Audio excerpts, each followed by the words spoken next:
Film का निर्देशन Chloe ज़ेओ ने किया है, जो प्राकृतिक प्रकाश और विभिन्न स्थानों का उपयोग कर एक नया दृष्टिकोण प्रस्तुत करती है। कहानी में 5000 साल पहले की घटनाएं शामिल हैं, जहां 10 शक्तिशाली प्राणियों ने मानवता की रक्षा का कार्य किया। यह यात्रा प्रारंभिक स्थिति से वर्तमान तक है, जिसमें प्राचीन प्राणियों को एकजुट होकर मानवता को बचाना है। श्रृंखला में पात्रों के बीच प्रेम कहानी का विकास और उनके संबंधों का बदलता स्वरूप भी दर्शाया गया है। मार्वल स्टूडियोज ने विभिन्न पात्रों के लिए अभिनेताओं का एक विविध समूह तैयार किया, जो समावेशिता और विविधता का प्रतिनिधित्व करता है। निर्देशक क्लोई ज़ेओ ने इस परियोजना में मार्वल के साथ मिलकर एक नया दृष्टिकोण पेश किया है, जो परंपरागत सुपरहीरो कहानियों से भिन्न है। फिल्म निर्माण के दौरान कोविड-19 महामारी के कारण कई परिवर्तन आए, जैसे उत्पादन स्थलों का स्थानांतरण और समय सीमा का विस्तार। एटर्नल्स फिल्म को दर्शकों और समीक्षकों से मिलीजुली प्रतिक्रिया मिली, जिससे यह एमसीयू की सबसे कम रेटेड फिल्मों में से एक बन गई। फिल्म की भव्यता और रोमांचक लड़ाई के दृश्य समीक्षकों द्वारा सराहे गए हैं। एटर्नल्स ने एमसीयू की अन्य फिल्मों की तुलना में अधिक स्थानों और प्राकृतिक प्रकाश का उपयोग किया है, जो इसे एक विशेष अनुभव प्रदान करता है। हालांकि, फिल्म की कहानी और गति पर आलोचनाएं भी की गई है। कहानी में 10 शक्तिशाली एटर्नल्स का परिचय दिया गया है, जो मानवता की रक्षा के लिए भेजे गए हैं। पात्रों के विकास में शरास और इका की भूमिका महत्वपूर्ण है, जो कहानी के केंद्रीय विषयों को उजागर करते हैं। प्राचीन एलियनों और मानवता के स्थान की खोज इस कहानी का एक प्रमुख विषय है। मार्वल ने विविधता को महत्व देते हुए विभिन्न जातीयता और लिंग पहचान के पात्रों को शामिल किया है, जिससे कहानी की गहराई बढ़ती है। फिल्म की दृश्य प्रभाव वीएफएक्स कंपनी ने महामारी के कारण दूरस्थ कार्य किया, जिससे उत्पादन में बाधाएं आई।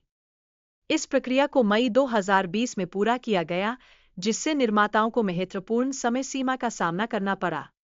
फिल्म की रिलीज की तारीख को कई बार आगे बढ़ाया गया, जिससे इसके प्रमोशन और मार्केटिंग रणनीतियों पर असर पड़ा।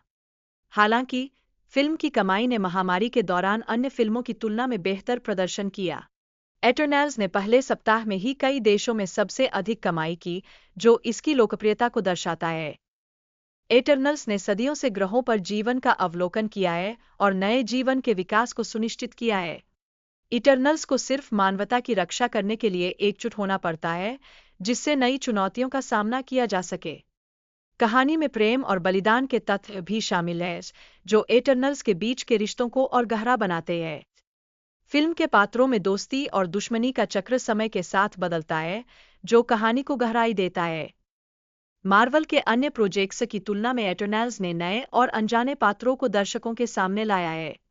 यह एक नया दृष्टिकोण प्रदान करता है, जो दर्शकों को एक नई दुनिया में ले जाता है। फिल्म के निर्माण में विभिन्न स्थानों का उपयोग किया गया और निर्देशक को रचनात्मक स्वतंत्रता दी गई।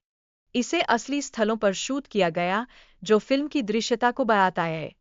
फिल्म को रॉटन टोमेटो पर 47% की रेटिंग दी गई है, जो इसे एमसीयू की सबसे कम रेटेड फिल्म बनाता है। समीक्षकों ने इसे महत्वाकांक्षी और अधिक रोमांटिक बताया, जबकि कुछ ने इसे धीमा और थकाऊ पाया। फिल्म की कहानी 5000 बीसी में शक्तिशाली प्राणियों के मानवता के साथ संबंधों के विकास को दर्शाती है। मार्वल ने एटर्नल्स के लिए लंबे समय से विचार किया था, जिससे इसके विकास में कई उतार चढ़ाव आए। यह फिल्म विभिन्न पात्रों की पहचान, उद्देश्य और मानवता के स्थान के बारे में गहराई से विचार करती है। निर्देशक ज़ेओ ने वास्तविक स्थानों पर फिल्माने की स्वतंत्रता दी, जो इसे अधिक यथार्थता प्रदान करता है। फिल्म एटर्नल्स की शूटिंग की चुनौतियों पर भी ध्यान दिया गया है, जिसमें कच्चे हथियारों का पता लगाना शामिल है। कोविड-19 महामारी के कारण फिल्म के दृश्य प्रभावों पर काम करने की प्रक्रिया में बदलाव आया। फिल्म की रिलीज के बाद समीक्षाओं और दर्शकों की प्रतिक्रिया का भी उल्लेख किया गया है। मार्नो प्रेट को एजैक का उत्तराधिकारी चुना गया है, जो इटर्नल्स के साथ संवाद स्थापित करता है। वीडियो में यह भी दर्शाया गया है कि कैसे विभिन्न ग्रहों के शीर्ष शिकारी को नष्ट करना इटर्नल्स का एक लक्ष्य है।